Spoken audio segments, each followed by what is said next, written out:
California's got me looking like a beach bum. Sun up in my hair, I'm rocking long beachy curls. I'm feeling like a Cali girl. Hello everybody, welcome back to my channel. I'm here today with... Hi, my name is Micherlange. I'm Emma's sister. Yes. And we're going to be doing a mukbang today. So we got some food from a local Indian restaurant. Authentic Indian food. I don't know what region, but like it's authentic. Yes, authentic, okay? Okay, so this is kind of like what our plates look like. Like these I know are made out of chickpeas. There's like my favorite thing. And then this is just garlic naan. And I don't know what the rest are. Good stuff. Good stuff. Okay. And then also on both of our Instagrams, we asked you guys to ask us questions, and a lot of you guys came through. So we're going to be answering those while we eat today. Okay. Question number 1. So this person asked, what is our funniest dance moment? Oh. There's a lot of those. Do you want to go first? I was at my first summer intensive. I think I was like 12, 13. And we were doing combinations the first day. We still had our like name. No, it must have been it was the placement class because we still had our numbers on. And she did even numbers forward, odd numbers back. And I looked down at my number and I either thought it was like 12 or 21. So I kept on going in the wrong line. I kept on either going up or back because I was reading the number wrong. And she kept on like, she was looking at the line and she's like, why does this look off? And then she was like, you're in the wrong place. And all the like counselors were in there.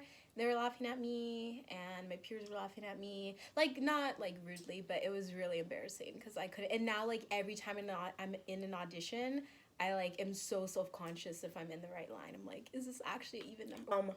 Okay. So it's like not really funny, but like it happened so many years ago, like now it's funny. Okay, but like I was in Laughlin at the time doing Merlatons. Good old Nutcracker. Yep, good old Nutcracker. Okay, and this was during, I don't know, it was just kind of like I guess it was the Merlaton rehearsal on stage, but I felt like it wasn't like a legit rehearsal. I felt like it was just... They got like called to the stage, back to the stage. Yeah, we got called to the stage. Oh, and guys, okay, you know when the studio and stuff is going really well, like you can land all your turns, like your jumps are like really good, you know, whatever. But then you get out on stage, you know, and all the techs are bad, all the rehearsals are bad. Okay, so there's this double like lame duck in it with so a double lame duck, and then you open your leg and do a fan. Okay, I have been able to do these. Literally, like, every single time. Like, you guys that were with me, you know, okay? I could do them every single time. And then in Laughlin, I wasn't able to do it. Okay, so this time, like, we're running it, and it goes, there's 3 girls in Merlatons and a guy. And so I think I was the third one to do it, right? Wasn't I? Like, the third? Yeah, I think I was the third. So everyone had gone, okay, like, it's a little rough and stuff. And I go to, like, open into the fan, and I literally just, like... fall flat on my face, but like so loud. There wasn't any music. It was just like a silent like run through, and like there were people in the audience, like not like, you know, non-dancers and stuff, but everyone I just remember was like looking at me, and I was like, oh my gosh. And it was one of those things that like it didn't hurt in the moment, but it was just so loud, guys. Yeah. So loud. It was like so... I even heard it. Yeah, it was so embarrassing. So I was like, oh, these things, you know? Yeah. Yeah, so those are our funniest dance moments. Skincare routine? I mean, mine just kind of varies. I'm one of those people where I feel like after I use a product for a while, it like stops working. But as of right now, I'm using stuff to help with my acne. So that's all like... prescribed to me, but the stuff I like use face wash. I use Shea Moisture, the face wash. Like it has like black African soap in it, but it's not like just the solid black African soap. And that's like for acne prone skin. I really like that because it's almost like 100% natural. And since I use that are prescribed, I like to use for the rest of my skincare routine like more natural stuff. So I really like that scrub. And then I use like a face scrub with it. It has like a little like loop for your finger. And then at night I put like 2 prescription products on, and then sometimes I get like a little bit of dry areas like around like this area. So I have like a serum I got from ColourPop that I'll use. And that's for like to even out your skin tone. So sometimes I put that on there, and then just some cocoa butter on the hands before I go to bed. Sometimes like on my neck, and then a little bit of lip balm, and we're good to go. I also put castor oil on my eyelashes and eyebrows like multiple times a week. Pro tip: you can use like a Q-tip to apply it to your eyelashes and eyebrows, but if you have a on mascara container that's ran out, you can clean the brush really good and then dip that in the castor oil, which will give you like a really even application of castor oil to your eyelashes, and then obviously it works for your eyebrows too. So pro tip if you use castor oil. I probably should have gone first because mine is not that cool. So, guys, okay, so mainly like to wash my face like in the morning and at night I use like Cetaphil. And then like I also am like on prescriptions as well, just for like hyperpigmentation and then also like acne. So like I take like that stuff like every day, and then like I use like the creams and stuff that they've given me and prescribed to me at night. I also love a good face mask. I hardly ever use, what are the sheet masks, or yeah, like the wet ones and the. I feel like a company should literally like, they would make a lot of money off of creating a new sheet mask where you can choose like the size of your features. I kid you not, like you could choose like small lips or like medium size or large, because I literally feel like I'm doing what face are they trying to fit? Know. Like I whenever I use a sheet mask, I feel like I'm doing a craft project, because I'll literally like cut the nose part a little bit bigger and then the lip part, because it just like it doesn't fit on my face right if I don't cut it. So I don't use sheet masks. For anybody who hasn't tried like the clay mask, I really like that one. Oh yeah, it's Aztec so large. One. Yeah, that stuff works. It's not that expensive. It works really well. I feel like it doesn't really expire because it's just like powder. You know, it's like you have to activate it with either water or apple cider vinegar. Really like that one. I like the Glam Glow Super Mud. That one's really expensive, so I only be doing that like sometimes when I clean out my pores and then I want to like close them up. Like it literally will shrink the size of your pores. I swear by the Glam Glow one. And then no, guys, wait, that Aztec one though, I swear, no, that is like your holy grail saving grace. Okay, you have like an event to go to, use that the night before your pores will be closed, or even the night of. Guys, that stuff, it blows my mind, and I always do it at night, and I'm like, dang, I should have done this like in the morning when I was looking a little rough, you know. For fast food and fave dine-in place to eat.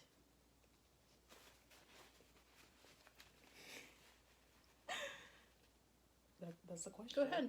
So, favorite fast food place? We were actually just talking about this because there's a video of people from every state and they were naming their favorite fast food place. Probably, okay, so in the past, about like even 4 months ago. What, you're completely vegan?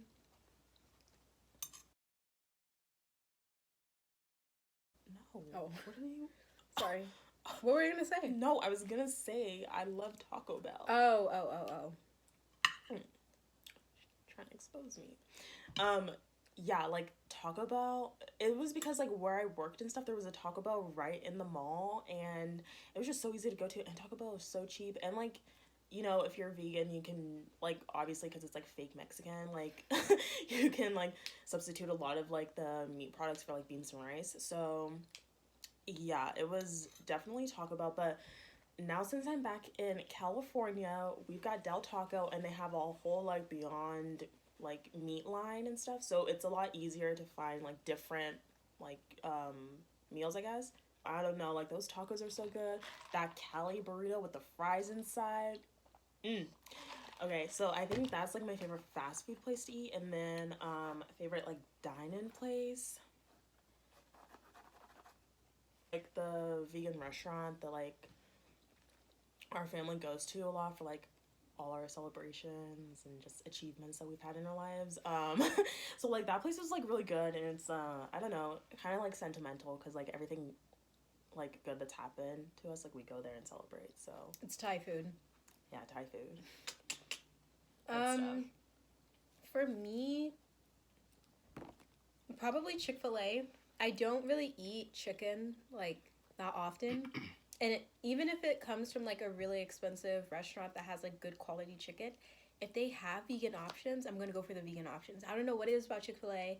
I won't even eat like comparable like chicken places like Popeyes. Still haven't tried. Yeah, I mean, I'm not a huge like chicken fan. I only crave at Chick-fil-A. So like I said, if there's a vegan option, like I'm gonna do it. But I love Chick-fil-A. Kids meal, okay. 4 count kids meal. You substitute it for the fruit cup if I'm feeling healthy. Then lemonade, and then you can substitute your toy for ice cream, and it comes out to 506. That's like a life hack. Yeah, I really like Chick-fil-A. Favorite restaurant, I'd probably say what Emma said. It's called Bright Star Thai Vegan. Just because, like, they never disappoint. I also, like, love a good pad thai. Like, They've all worked there, like, since we started going. Yeah, it's family owned. Years ago. But I, like, love pad thai. It's one of my favorite dishes. So the fact that they have it there is a plus. Yeah. What are your pet peeves? A pet peeve for me is when people ask questions when they can easily find out the answer. Like sometimes in dance class, somebody will like, the teacher, let's say, has demonstrated like 5 times, okay? And each time they start in B+. And then somebody will raise their hand and say, do we start in B+? Or not even do we start in B+. We'll say, how does it start? And it's like, at least ask a friend. Like, don't distract the whole class and take time away from the whole class when it's an answer, like, or a question you can easily find the answer to. Same thing with academics. A lot of people will, I mean, I understand, you know, remote learning, like, it's hard to find things. Sometimes you do need to ask those basic questions. But some people, it's like, if you go on the essay assignment page and it says it's due Sunday, why are you asking in the Q&A, is the essay due Sunday? It says due date Sunday, like really obvious information, like in your face. That just gets on my nerves. I think that's kind of my only, or like my biggest pet peeve. Yeah. Pet peeve is when people don't text you back. Text her back or you might get blocked. Like I think like also that goes along with like me not liking people that like procrastinate. Cause like why do that when you can just get it done early? Easier and then be done with it. I'm just kidding. But yeah, so I don't know. I guess like procrastination and people that don't like text back. First thing you plan on doing when quarantine is over? Honestly, probably just like spending time at places, like going. We have a really nice small shout out to everybody from the IE called Victoria Gardens. That's one of my favorite malls to go to and not spend money. Just because there's so many cool places to sit and it's all outdoors and it's like very relaxing and stuff. So I'm just looking forward to like going places like that. I mean, I don't mind spending some money too, but yeah. Movies, going to movies, just hanging out with people. It's really not about material things, like just spending time with people outside my household. She's sick of us. And dance. Oh yeah. Dance. I think just being social. I don't know. Because, like, kind of a social person. Like, I like going out to eat. I like going to the mall. I like, you know, going to the movies and stuff. So, definitely if I can, like, be social with my friends out and about, I would definitely, like, enjoy doing that when quarantine is over. But no, dance for real. Because I remember when I first got notified that, like, my school, my college was recommending us move off campus. I called my mom and we were talking about me moving back and being able to take like so many dance classes. And then by the time I got back, like dance studios weren't open and I'd be looking at like Yumiko's, which are leotards online.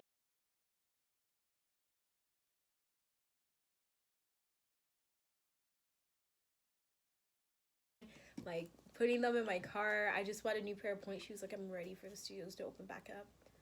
Also, I need to get my laptop fixed because the screen cracked. So, Best Buy, open up. What is your favorite thing about each other? I mean, I guess she's just a good friend. She's cool if you like that sort of thing. I don't know. What I would say about Chloe is like she's a very intellectual person. You know, she knows a lot about a lot of different things. So you know, you ever have a question, just like hit her up. Yeah, and she's like always there, and she gives like really good advice. So yeah, it's my favorite thing. I think thank you, Tony. Sweet. I think my favorite thing about Emma is like she's very dependable. Like she's been here for me through thick and thin. So she also gives like good advice. I feel like she's able to give good advice because we've like gone through so much together, and like us both dancing. Like if I'm asking her something about like dance or like life, like you know, just being so close. Like she's able to better assess the situation and what I should do because she does know me so well. Yeah.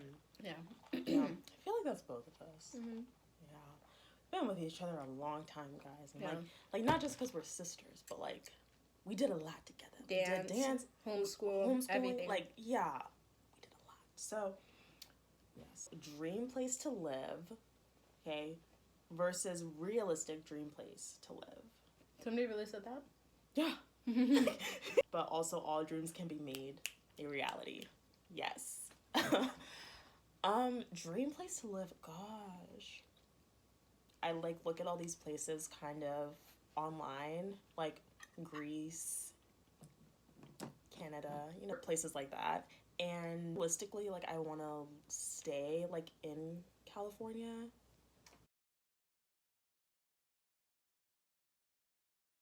So they asked, what is your dream job?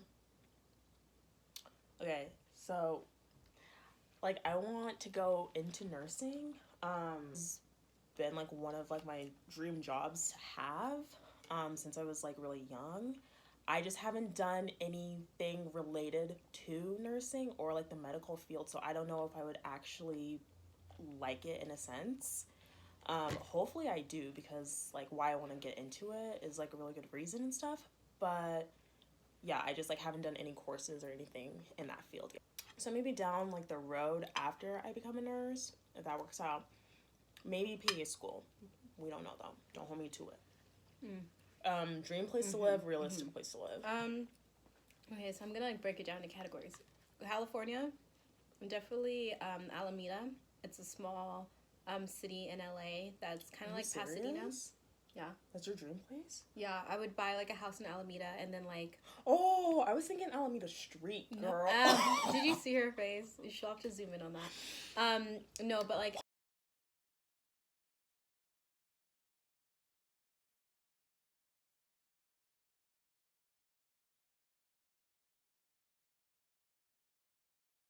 Honestly, I don't even know how long the commute would be, but like commute into the city to work as like a public defender, which I'll get to later.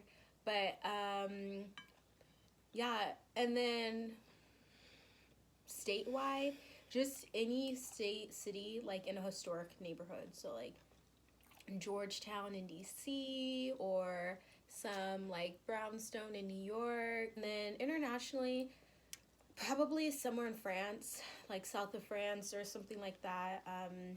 I've always wanted to go to France and like experience like the Black culture that's there. I've always said if I can go back in time, I wish I could go to like France with Nina Simone and James Baldwin and all the other Black scholars and artists who spent a lot of time in France. So the other one, okay, dream job. So I want to become a attorney, and work for organizations that help people who are disadvantaged by the criminal justice system. Most of you have probably heard of Brian Stevenson. Insert picture. Thanks. He's an attorney, civil rights activist. Also founded Equal Justice Initiative, which you guys might have also. Oh, okay. The movie Just Mercy with Michael B. Jordan. This is probably going to spark a lot of people's memory. No, but Michael B. Jordan is portraying Brian Stevenson in that movie, and it's about the early foundings of Equal Justice Initiative. So that's like my dream job. Like I want to work for that organization, and ones like it like so bad. But I'd probably want to just do something in the arts. Like a curator for museum would be so much fun. I think that would be like, I don't know, probably maybe like a side. I just really want to be a photojournalist. Like, I think that sounds like so much fun. It's amazing to be able to, you know, use a camera to portray a story, so many places and people throughout the world. So I would definitely want to do that. So, someone asked, when's the OKCBT video premiering? Next question. That's for me to know. And you to keep watching. Favorite apartment 3008 moment. Okay, guys. So, the first apartment that I lived in Oklahoma City was 3008 at like the Lincoln Apartments. That apartment Was when I came and visited. that was a good memory. But probably, I mean, I don't want to like expose myself. But just the get-togethers like we would have, I would say probably like when I had invited everybody over, and it was like mainly like a taco night and stuff, you know, and we just played board games, card games. Yeah, that was a lot of fun. That was a good memory. I was just looking at my questions. Y'all asked me hard questions. This video is about to... Somebody said, on a scale of 1 to 10, how much have you guys been fighting during quarantine? Actually, like, not that much. Yeah, I know. I would say, like, a 2, 3. Yeah. Mm-hmm. Like, super chill. What does it mean to be a woman in 3 words? What does it mean to be a woman? Mm-hmm.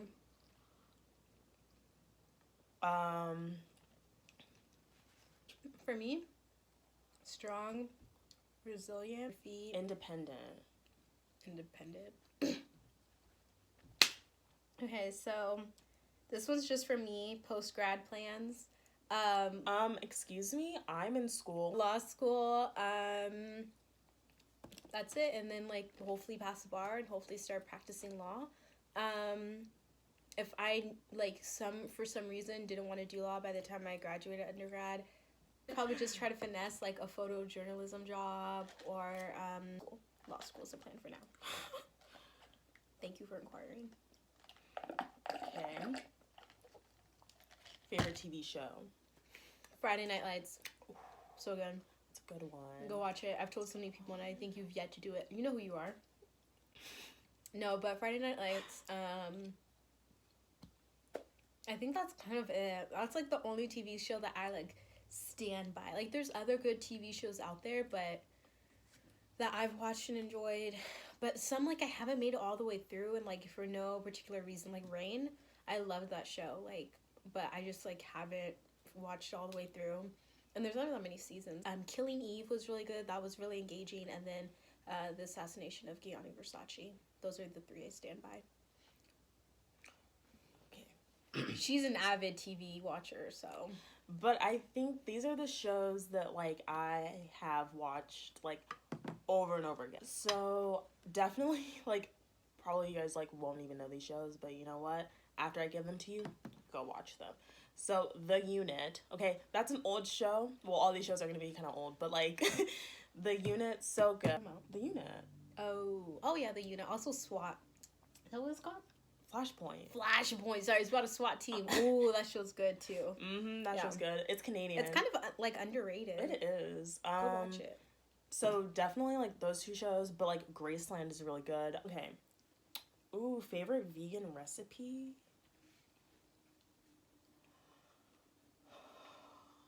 You know, I wish I cooked more. I really did. But Emma cooks. She cooks like 4 things. My favorite one to like make is the curry, just because there's so many different like flavors and spices in that, and you can pair it with rice, which rice is a staple. If you know me, you know I love rice. You know, my orphanage food. I coined that. I don't cook, but I bake. I bake a lot of vegan stuff.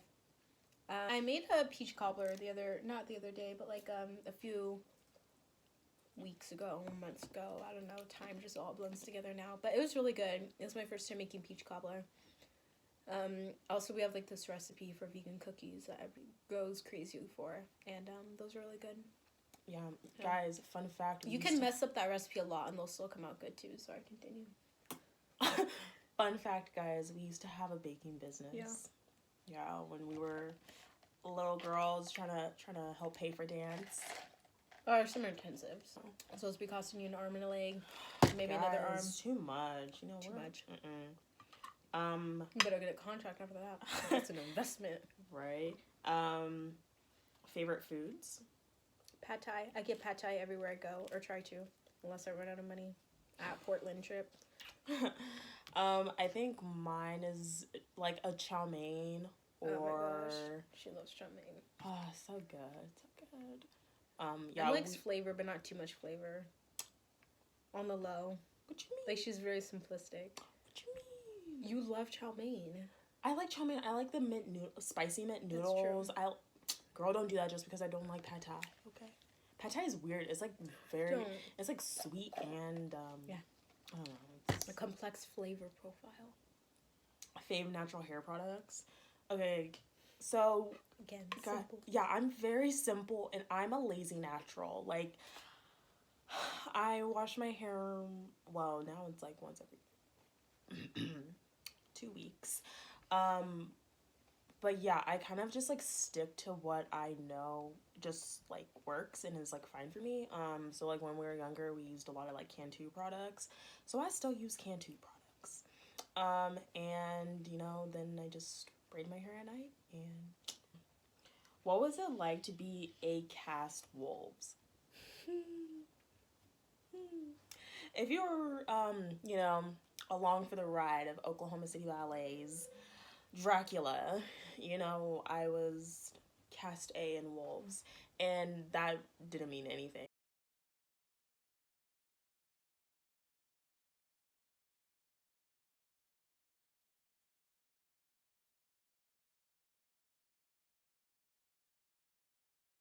So, yeah,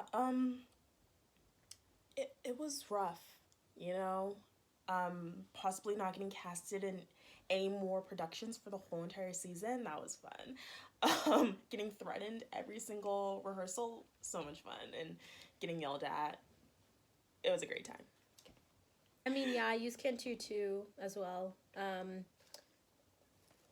I also. Come on, girl. What? Come on. She is like.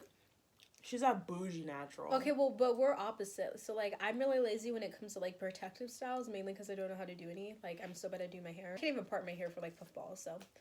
I got gifted, I forget what it's called, Halo something. It was, like, a 4-5-step product line for wash day, basically. And it started with a pre-poo. It starts with a pre-poo, then a shampoo, then a conditioner. Then I use, this was also gifted to me, but a hothead, I think that's what it's called. And you put it in the microwave, and then you put your bonnet on first, and then it mimics like what would happen to your hair when you're under the dryer at a salon. So it's a way to get because the reason why they do that is like to give you deep conditioning and help your hair like maintain all the moisture. So I leave the shower with the conditioner still on, then do the hot head with the conditioner like in my hair, and then I rinse it out later. So that I love that thing so much. Really recommend investing in one of those because it will make whatever conditioner you use work so much better. I also use like gel more than Emma does, but that's just eco, obviously. I've used like the argan when they're out of like the regular green, like I think it's olive oil one. Ooh, you know which one I like? The CBD one. It has like glitter in it. I use that one for my like curls when I wear my hair out. Love that. What led us to pursue dancing? All right, guys. So when I came home from Haiti, like I was could like speak some Creole and stuff, and my older sister had gotten a job at a local dance studio, and my mom thought that it would be a good idea to help with the language barrier and help me get rid of some of my energy. So she enrolled me in ballet. Same story. But she quit. Who? Remember when you got into it and then you quit and then you got back into it? I don't want to speak into microphones. Listen, public speaking hasn't been my thing since day one.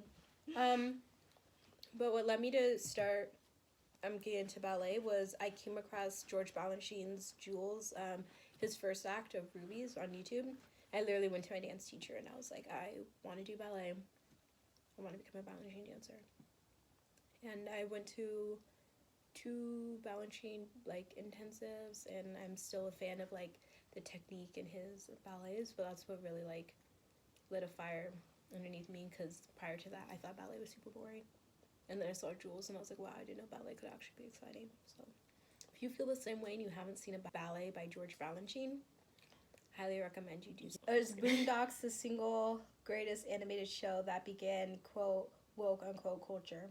Okay, Wait, so what? Boondocks, I don't think I ever watched it. Emma's obviously confused.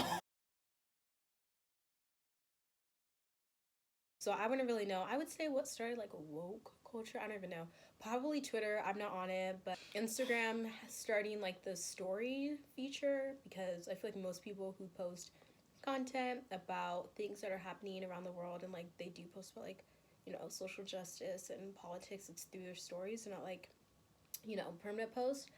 But honestly, like woke culture, people just need to start reading more. I mean, I think it's like most beneficial when you're like reading something like your friend thinks and like people's own opinions, but if it's just like a post from like an unverified source, that's where it can get a little gray area, like, you know, not as beneficial, like fake news, all that stuff obviously isn't as beneficial. So even if you see something that's like super cool or super like negative, like if you don't know if it's true, then it's like, what's the point? So I say just read, you know, read. But I don't know if that show started woke culture. I've never read any articles. I don't really know what. Never even heard of it. This one's kind of crazy. If you could be a different race, what would it be and why? I would say black. Yeah, that's weird. I mean, yeah, just sorry, it's not weird. Thank you for the question. yeah, I think it's, I don't know. I feel like even wanting to be another race is like kind of problematic. Like if you genuinely wanted to be. I mean, like obviously it's a hypothetical question, so I think that's fine. And but just like me personally, I wouldn't want to change. But like if somebody did have like some race they wanted to like for the question, like that'd be fine. I don't know. But I would want to stay black just because, you know, the struggles and challenges black people have faced and my ancestors, like yes, they're like awful, and sometimes it's like it would be easier to be a different race, but I think at the end, like, you know, that's like my identity has like makes up a large part of who I am and just how I view the world and stuff, and I don't think I'd want to like view the world through any other lens. Like I think also too, like potentially wanting to be a different race, I feel like the only one like that would in a sense have the least amount of, I guess, like racial injustices like imposed on them. Yeah, imposed on them would be being white, like Caucasian, because you know like every other race like goes through like discrimination too. So yeah, I definitely wouldn't want to pick a different race just because like they're gonna have their own set of challenges. Definitely choose to stay black and stay woke. Once you're black, you never go back. Guys, can we talk about Michael Jackson now? That was crazy. Favorite political activist? Definitely James Baldwin. I love that man so much. James Baldwin. Michelle Alexander has like the most calming like voice. I just like love to hear her speak. Yeah, Bryan Stevenson, Angela Davis, Kathleen Cleaver. I'm gonna stop there, but the list goes on. I think obviously she's like a political activist, but she's Malala. Oh, yeah. I mean, yeah. Definitely like Malala. Read her book. Like her story is absolutely like insane, but she's done like so much for women's like education in so many other countries, not just like her own. So I definitely like, I think she's one of my favorite. What are our aspirations? I mean, yeah, just to become an attorney, also like a philanthropist, and then like primarily with my money, I want to fund the arts and more minorities being a part of the arts and being able to have opportunities, funding more black-owned businesses, because a dollar stays the least amount of time in a black community compared to every other race. So I would like to help change that statistic and help our dollars stay within our communities longer. Yeah, guys. Come on, let's help each other out. I would like to help build like an organization or medical like center in Haiti, just to help obviously like my country and give back. What inspired you both to create this channel? What are your goals for this channel? So this is Emma's channel. I'm just popping in. I'll be here when she needs me. So Emma. I've wanted to always like start a YouTube channel since I was really young. So there's like just a lot of different challenges us African American, particularly women, face like in the dance world. So I wanted to like make this channel to help like African American ballet dancers with some of the challenges that they might face, whether it be dyeing shoes, makeup, hair. So that's originally what I wanted it to be, but then obviously like as I've grown and matured a little bit, like I also want to do some different videos that interest me. So this is just going to be a hodgepodge of my life. There's going to be different like story times on in either my everyday life or just different events that I wanted to document. What are your top 3 songs on Spotify? I'm glad I kind of read it earlier. Well, it says the songs you can't get enough of right now. So it's been moved by Dreamville. I would agree with that. I listen to that song a lot. I used to listen to it a lot walking, like around campus, especially from my dorm. It's like how I'd start every day. Guys, don't you all love just like putting on a song and like walking to the beat of it, and also giving yourself like a set time? Like, okay, so when the song is over, I need to be in this place. Then Sandstorm featuring JID by Miraba, and then Antidote by Aura and Sun. I would agree with those. I've been listening to those a lot. It's fine. I'm sure Emma has like Drake or something like that. So Do not do that to me.